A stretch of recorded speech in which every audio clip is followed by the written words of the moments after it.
Fala pessoal, olha aqui, eu vou ser mais um adepto dessa modalidade de vídeo. Eu vou chamar essa modalidade de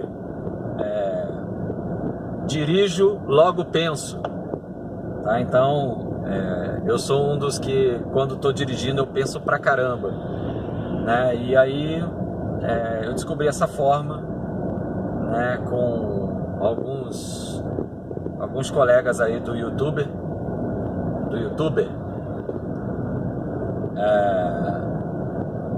que fazem essa modalidade de fala, né? Enquanto dirijo, a gente vai falando. Então, as minhas falas aqui eu vou procurar com que elas sejam exatamente sobre o assunto educação. Ontem eu estava, e o texto que eu estou aqui está muito recente na minha cabeça, e eu quero dividir com vocês. É um texto do professor Dermeval Saviani, uma pessoa muito importante, né, para a educação brasileira. Eu diria que ele aí é um dos grandes nomes na atualidade da educação brasileira. E o texto que ele faz, que ele publicou, e que é esse que eu quero brevemente comentar com você, é um texto muito interessante sobre a questão da educação e do trabalho, né? E a parte do texto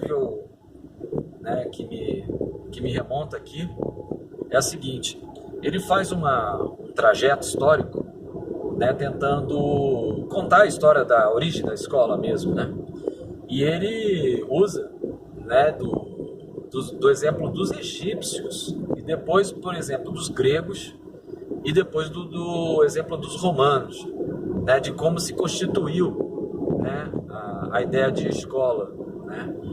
Então, o que aconteceu, e ele fala, é que nas sociedades tradicionais, vamos pensar assim, um grupo indígenas, por exemplo, esses grupos viveram uma espécie de um comunismo primitivo, ou seja, um lugar onde não havia exatamente divisão de classes entre os componentes da tribo, né? E dessa maneira, a educação era única, era uma educação só, né? Onde todos os componentes da tribo, simplesmente eles eram educados dentro de uma perspectiva única. Bom, aí vem o sistema escravocrata, né? O sistema escravocrata tem o seu primeiro auge, né, com os egípcios. E aí, o que acontece? A educação, já no Egito Antigo, já começou a sofrer essa sua duplicidade. A educação para os ricos, que seriam aqueles que eram da casta da realeza, né, do faraó, e os outros, né, seriam os filhos dos serviçais e os filhos dos escravos. Qual era a ideia dessas educações, né? A educação para os filhos da elite, e esse modelo se repete na Grécia e depois se repete em Roma. A educação que é feita para a elite é uma educação voltada para compreensão de fenômenos da natureza, oratória, desenvolvimento de oratória, compreensão dos regimes sociais, dos regimes políticos.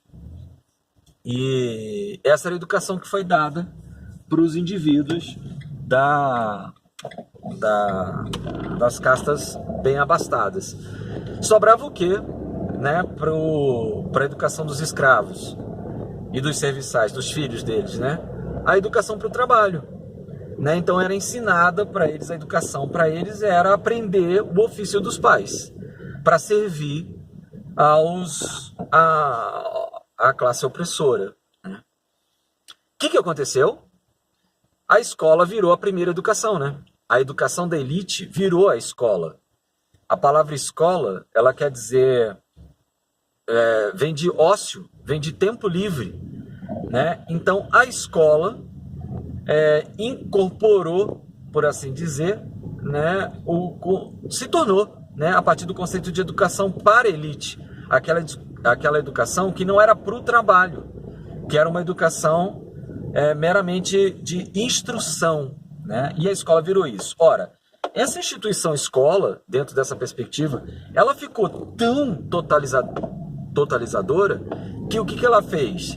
Ela virou a versão final da educação, né? Ela virou a própria versão de educação. Então ela resumiu toda a educação no contexto escolar.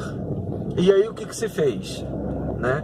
E aí o Saviani, ele, né, finaliza com essa ideia. O que foi feito, né, é que a escola acabou, vamos dizer assim, eliminando o trabalho, o mundo do trabalho, né, do seu mundo próprio.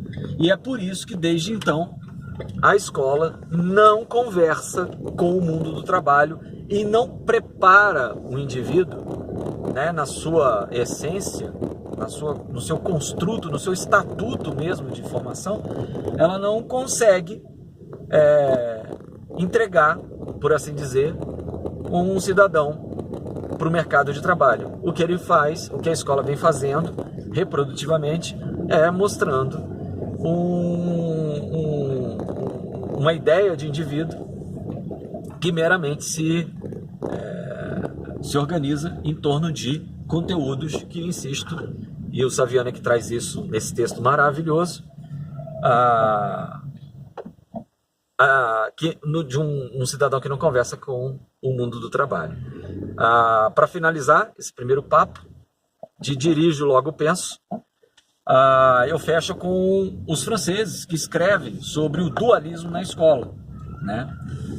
E esses franceses, eu esqueci o nome dos dois, mas eles têm, é fácil de achar aí alguma coisa a respeito do dualismo que eles escrevem, que é a escola dual, ou seja, uma escola para rico, uma escola para elite, né? E uma escola para pobre, escolas essas que têm, no entanto, um currículo só, mas é um currículo que foi, vamos dizer assim, forjado para atender os filhos dos faraós, né? Os filhos dos reinantes de toda a história da antiguidade, e que ora agora reproduzimos ipsis literis, como de fato e estranhamente todos concordam que essa escola que está aí é a escola que é a única possível, meus amigos. Qualquer hora eu volto falando de outras coisas sobre educação. Esse foi o primeiro Dirijo, Logo Penso.